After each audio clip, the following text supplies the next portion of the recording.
Ya, yang pertama saya ingin mengucapkan terima kasih kepada Hakim Agung ya pada mahkamah yang artinya sesuai dengan ketentuan hukum. Kita ketahui bahwasannya selama ini kita sudah diserang dari berbagai macam, di framing, dinarasikan dengan hal-hal yang jelek dan buruk oleh para terpidana ini dengan tindakan-tindakan yang menurut saya sangat melukai hati para korban tindak hingga dengan adanya putusan Mahkamah Agung Republik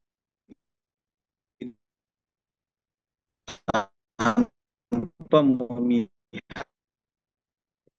Bang, sebentar. Sebentar, Bang. Ini saya benerin dulu sinyalnya, Bang. Sebentar, sebentar. mohon hukum. Jadi saya juga mengucapkan terima kasih ya khususnya kepada perkumpulan penasihat dan konsultan. Jangan sesuatu hal itu yang memang kenyataannya belum diketahui faktanya dan kebenarannya, tapi dibuat opini yang seolah-olah itu adalah benar, padahal kenyataannya itu tidak benar. Ini yang kita sesalkan agar tidak terulang lagi di kemudian hari. Untuk itu, saya maafkan kepada siapapun ya yang menghina ataupun menghujat saya. Semoga ya yang bersangkutan segera insaf dan taubat dan tidak mengulangi perbuatannya lagi. Saya sadari eh, mereka telah keliru dan hilaf mencaci maki saya dengan berbagai macam cacian, hinaan dan lain-lain karena mereka menganggap saya ini salah jalan. Justru mereka yang salah jalan dan menyampingkan keadilan dan kebenaran kepada korban. Justru yang harus kita support itu adalah korban yang telah meninggal dunia ini beserta dengan keluarga-keluarganya, bukan para terpidana yang melakukan seperti itu. Ya, yang pertama ini adalah upaya hukum terakhir ya PK, artinya upaya hukum luar biasa yang membuktikan bahwasannya proses pengujian yang dilakukan oleh pihak kepolisian, kejaksaan, pengadilan negeri, pengadilan tinggi, dan Mahkamah Agung Republik Indonesia telah sesuai dengan ketentuan hukum. Akan tetapi yang kami sesalkan selama ini adalah penggiringan opini yang sesat dan liar oleh para terpidana ini dengan membuat opini-opini yang membangun spekulasi-spekulasi liar tengah-tengah masyarakat sehingga menimbulkan dampak negatif khususnya kepada saya pribadi selaku penasihat hukum yang membela keadilan kepada para korban yang telah meninggal dunia ini. Nah, saya juga mengucapkan ribuan terima kasih kepada Perkumpulan Penasihat dan Konsultan Hukum Indonesia, Perhaki, dan seluruh pengurus-pengurus Perhaki yang telah bersusah payah berjuang dari pagi sampai malam membela kepentingan para korban almarhum yang telah meninggal dunia ini. Khususnya juga kepada hakim yang telah mengabulkan yang telah menolak PK ini sehingga tidak adanya lagi spekulasi-spekulasi liar terkait dengan persoalan tersebut karena sudah diadili oleh Mahkamah Agung. Jangan juga para terpidana ini kemarin menyerahkan kepada Mahkamah Agung tidak percaya juga. Ini hal yang aneh. Kemarin mereka sudah sepakat kita serahkan kepada Mahkamah Agung agar lakukan peninjauan kembali. Nah, sudah dilakukan peninjauan kembali, ternyata tetap mereka adalah pelakunya dan tidak bisa dibangun opini apapun kepada keadilan dan kebenaran ini seperti itu. Ya, tentu beliau itu setelah mendengarkan putusan ini sangat terharu sekali ya dan beliau juga langsung mengunjungi makam anaknya ya dan sangat bersedih atas kepergian anaknya ini karena selama ini Rudiana itu telah dihina, dicaci maki, dijatuhkan harkat martabatnya, direndahkan dan lain-lainnya oleh oknum-oknum yang tidak bertanggung jawab sehingga menurut saya ya kita telah menghakimi orang yang tidak bersalah gitu loh. Jadi jangan menghakimi Rudiana seolah-olah dia bersalah. Padahal kenyataannya sesuai dengan pengujian yang dilakukan oleh para terpidana ini setelah diuji tidak terbukti itu Rudiana melakukan perbuatan-perbuatan yang dituduhkan oleh para terpidana ini sehingga menurut saya itu adalah tuduhan yang sangat kejam dan fitnah yang sangat keji terhadap kami. khususnya juga kepada saya selama membela Ibtu Rudiana itu bertubi-tubi hinaan, cacian, makian, dan bahkan saya disudutkan. Bahkan keluarga saya juga dihina karena membela Ibtu Rudiana.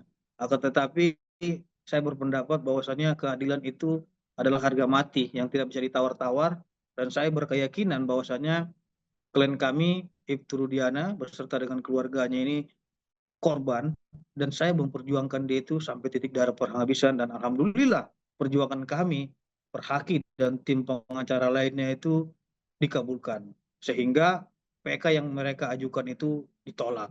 Itu membuktikan bahwasanya pertikaian ini sudah selesai, tidak ada persoalan. Tinggal lagi saya berharap agar laporan polisi yang pernah saya buat di kepolisian itu segera ditindaklanjuti, karena ini sudah mencoreng reputasi, harkat, dan martabat nama baik saya maupun klien saya di hari-hari kemarin, seperti itu.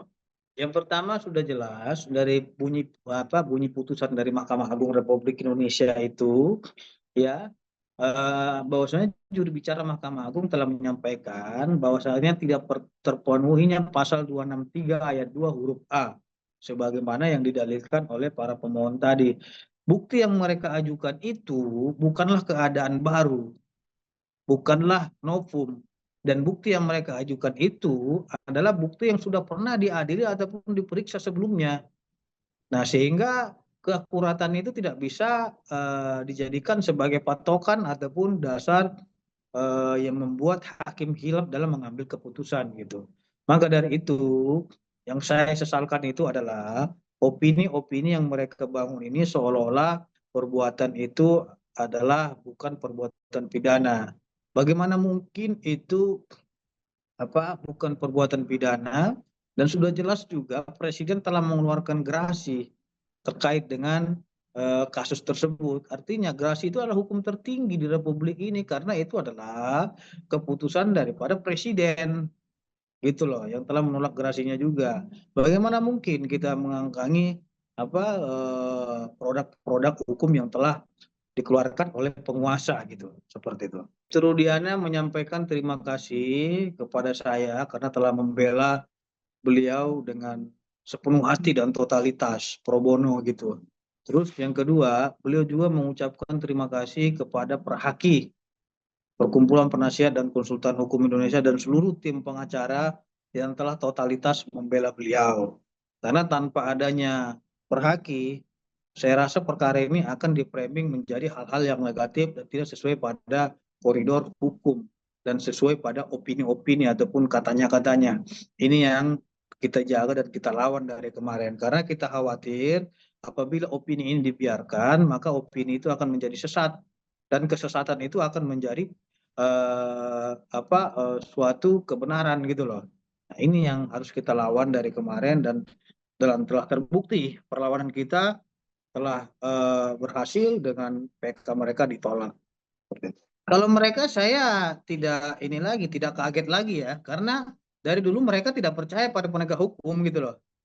Kemarin mereka eh, apa tidak percaya sama polisi. Nah, setelah dikabulkan pra peradilannya katanya percaya, masalah syarat formilnya terkait dengan pemanggilan kan gitu. Terus yang kedua, mereka apatis terhadap jaksa. Nah, terakhir mereka tidak percaya pengadilan negeri. Nah, mereka katanya akan percaya kepada Mahkamah Agung Republik Indonesia dan serahkan semua kepada Mahkamah Agung. Tiba-tiba diputus Mahkamah Agung, mereka tidak percaya lagi. Maksudnya saya tidak mengerti pola pikir mereka ini gitu loh. Yang mereka percaya itu adalah mereka sendiri gitu. Nah, di awal mereka percaya, setelah diputuskan tidak percaya. Ini aneh gitu loh. Makanya saya tidak kaget karena mereka ini pemikirannya udah seperti itu, sudah tidak percaya sama para penegak hukum. Sampai mereka bikin sumpah pocong dan lain-lain, itu menurut saya di luar ketentuan hukum dan tidak sesuai dengan koridor hukum. Maka dari itu, kalau mereka buat hal-hal yang aneh itu menurut saya nggak perlu ditanggapi sama kami, karena mereka sendiri nggak percaya sama penegak hukum, ngapain kita harus percaya sama dia gitu loh. Penegak hukum yang mengadili ataupun menyelesaikan perkara ini mereka yang berwenang. Nah gitu, jangan juga sesuka-suka dia, itu namanya main hakim sendiri gitu loh. Sedangkan kita tidak pernah mengintervensi perkara apapun, kita serahkan sepenuhnya kepada pihak kepolisian, kejaksaan, Mahkamah Agung Republik Indonesia, ya silakan diadili gitu. Jangan juga setelah diadili tidak sesuai dengan cita-cita mereka, mereka menyalahkan hakim juga. Mengatakan tragedi hukum, nggak ada tragedi hukum di sini. Emang yang sudah meninggal dunia ini bukan tragedi hukum. Udah meninggal anak manusia di situ. Kalau nggak dihukum ya itu tragedi. Harus hukum. Makanya kata John Austin ya, bahwasanya hukum itu adalah sanksi, bukan moral gitu loh. Kalau berbicara hukum, berbicara sanksi. Ini anak manusia sudah meninggal dunia, sudah mati, harus mendapatkan keadilan. Dan saya juga sudah bersumpah di apa di kuburannya almarhum Eki, bahwasanya saya akan berjuang sepenuh hati membela hak-hak orang yang sudah meninggal dunia ini. Dan alhamdulillah perjuangan saya itu telah dikabulkan dan Mahkamah Agung ya tetap menolak gugatan yang mereka ajukan itu, dan tidak ada anggapan sedikit ataupun keraguan Mahkamah Agung sedikit pun terhadap dalil-dalil yang mereka ajukan tersebut seperti itu. Siapa tahu Kita akan akan menggelar melihat syukuran atau perkembangan gimana gitu, ini Bang. ya. Yang pertama, saya sudah memaafkan siapapun yang menghina-hina, mencemarkan nama baik saya. Siapapun yang menyudutkan saya selama ini. Akan tetapi saya akan melihat situasi perkembangan yang sedang berjalan ini. Kalau memang ini memang sudah keterlaluan juga selama ini, ya saya minta agar melakukan penegakan hukum yang tegas terhadap mereka-mereka yang telah memframing ataupun menghina ataupun mencemarkan eh, nama baik tim pengacara Bapak itu Rudiana seperti itu. Jadi jangan lupa untuk subscribe Cumi Cumi. Ditekan ya tombol lonceng merahnya.